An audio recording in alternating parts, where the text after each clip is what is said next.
현안이 되고 있는 공영개발 등의 문제에 관한 제 입장을 설명해 드리겠습니다. 경기도 성남시 대장동 개발 사업에 관한 각종 의혹이 쏟아지고 있습니다. 공공이 소유한 토지를 활용해 민간업체가 이처럼 막대한 부동산 이익을 챙겼다는 것은 정의롭지 않습니다. 저는 이미 토지 독점규제 3법을 통해 불공정한 부동산 이익을 차단하겠다고 말씀드린 바 있습니다. 토지 독점규제 3법은 이른바 토지 공개념 3법을 말합니다. 오늘은 토지개발 과정에서 발생할 수 있는 부당이익을 제한하는 것에 대해 추가로 말씀드리겠습니다. 토지개발에 관한 제 원칙은 민간 토지는 현행과 같이 민간과 공공이 참여하되 개발 이익을 최대 50%까지 환수하겠습니다. 공공토지는 원칙적으로 민간의 개발 참여를 금지하고 공공이 직접 개발하도록 하겠습니다. 이런 원칙을 위한 방안을 말씀드립니다. 첫째, 민간 토지 개발은 법과 제도의 테두리 안에서 민간이 자유롭게 개발하되 개발 이익의 최대 50%를 환수하겠습니다. 제가 지난 7월 대표 발의한 개발이익 환수에 관한 법률 개정안을 신속히 통과시켜 법적 근거를 마련하겠습니다. 그 법이 제정된 이후 지속해서 부담률이 인하돼 왔지만 앞으로는 45 내지 50%까지 인상하고 그렇게 마련된 재원으로 무주택자, 서민, 청년의 주거 안정과 국가 균형 발전에 투자하겠습니다. 둘째, 단기적으로 성남시 대장동 개발 사업 의혹의 핵심인 화천대유와 같은 민간 사업자가 현행 제도를 악용해 수의계약과 개발을 대행할 수 있게 하는 도시개발법 시행령을 거쳐 그와 같은 문제가 반복되지 않도록 하겠습니다. 셋째, 향후 공공토지 개발은 원칙적으로 대행사 등 그 어떤 형태로든 민간의 직접 참여를 금지하겠습니다. 서울공항 이전 부지 공공개발부터 이와 같은 방식을 적용할 것입니다.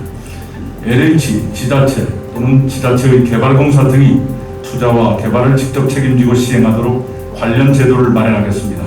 민간 건설사는 공공부문 시행사와의 계약을 통해 품질 좋은 공공주택을 건설하는 시공사로 참여할 수 있습니다. 이와 같은 형태의 공공토지 개발을 통해 발생하는 이익은 국민께 돌려드리겠습니다. 마지막으로 LH 경영구조 계획을 지속 추진해 LH가 공영개발의 참여자의 역할을 제대로 수행할 수 있도록 하겠습니다. LH는 사업에 따라 공영개발의 투자자 또는 시행사로 참여해 공적 영역의 역할 수행을 더욱 잘하도록 관련 제도를 계속 개선해 나가겠습니다. 제도 시행 과정에서 필요하다면 공공개발 투자를 전문으로 하는 제3의 기관 설립도 검토하겠습니다. 화천대유가 참여한 성남시 대장동 사업은 택지 조성 단계부터 민간이 상당 부분을 담당했습니다. 보는 관점에 따라서는 공공이 주도할 때 얻을 수 있는 이점인 강제 수용권과 쉬운 인허가를 민간 자본이 이용한 것으로 볼 여지도 있습니다. 공정하지 않고 정의롭지 않습니다. 개발이익 환수 강화를 포함한 토지 독점규제 3법은 올해 정기국회에서 꼭 통과되기를 희망합니다. 저 이낙연은 부동산을 이용한 세습 자본주의를 타파하고 부동산으로 인한 자산 불평등을 반드시 해소하겠습니다. 감사합니다. 방금 그 공영 개발에 대해서 말씀하셨는데요. 지금 그 대장동 개발 의혹과 관련해서 국민의힘 쪽에서는 특검을 요구하고 있습니다. 네. 관련된지 아닌지 모르지만서도 이재명 경기지사께서는 수사는 가능하지만 특검은 할 수 없다고 하고 있습니다. 의원님의 견해는 어떻습니까? 네, 기왕에 경찰이 수사를 진행하고 있기 때문에 경찰 수사가 훨씬 더 속도를 내서 결과를 내놓을 수 있게 되기를 바랍니다. 이 마당에 특검 또는 국정조사 여부로 여야가 줄다리기를 하게 되면 진상규명은 뒷전에 밀리고 정치 공방만 난무할 가능성이 있어서 그것보다는 현재 진행되고 있는 수사를 더 강화하는 것, 속도를 내는 것이 더 좋겠다라고 판단합니다.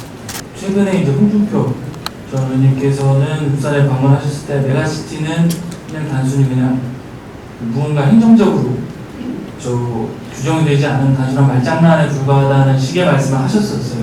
근데 오늘 같은 경우도 지금 기자회견문에 앞서서 경남에서도 말씀하신 걸로 알고 있는데 도경 메가시티에 대한 대표님의 지론 좀 생각좀 궁금합니다. 예. 그동안에 우리 대한민국은 시도별 발전 전략을 구사해 왔습니다. 그러다 보니까 국가 균형 발전을 이루는 데는 역부족이었습니다. 물론 국가 균형 발전이 이루어지지 못한 것이 시도별 발전 전략 탓만은 아닐 것입니다만 시도별로 분절된 발전 전략을 구사해서는 수도권 비대화를 견제할 만한 힘이 나오질 않습니다. 그래서 수도권 비대화에 제동을 걸고 지방의 새로운 활력을 넣기 위해서는 그만한 경제 규모가 형성돼야 하는데 부울경이야말로 인구도 800만 명이 넘고 경제력도 수도권 다음으로는 가장 큰 곳이고 또 수도권으로부터 가장 멀리 떨어져 있는 곳이기 때문에 균형 발전 효과도 더 많이 나타날 수 있습니다. 그래서 국가 균형 발전을 위해서는 시도별 발전 전략을 뛰어넘는 초광역적 발전 전략, 구체적으로는 메가시티 전략이 가장 유용하다는 믿음을 가지고 있고요. 유럽의 많은 나라들도 그런 방식으로 균형 발전을 추진하고 있습니다. 울산의 발전 전략을 말씀드리겠습니다. 울산을 생태와 산업이 어우러지는 미래형 수소경제 선도도시 글로벌 에너지 허브로 육성하겠습니다. 첫째, 부유식 해상 풍력 발전, 그린 수소 생산 기반, 수소 모빌리티 등 세계 최고의 수소경제 선도도시로 육성하겠습니다. 둘째, 자동차, 석유화학, 조선 등 기간 산업을 고도화해 미래 첨단 산업으로 재도약시키겠습니다. 셋째, 국가 산단을 혁신 스마트 산단으로 전환하고 울산 경제자유구역을 동북아 최대 미래 산업 거점으로 만들겠습니다. 넷째, 인간 개놈, 이산화탄소 자원화, 원전 해체 산업 클러스터 육성 등 미래 첨단 산업을 더욱 활성화하겠습니다. 다섯째, 울산 도시철도 2호선 조기 착공과 4개 노선 트램 건설 등 교통망을 확충하겠습니다.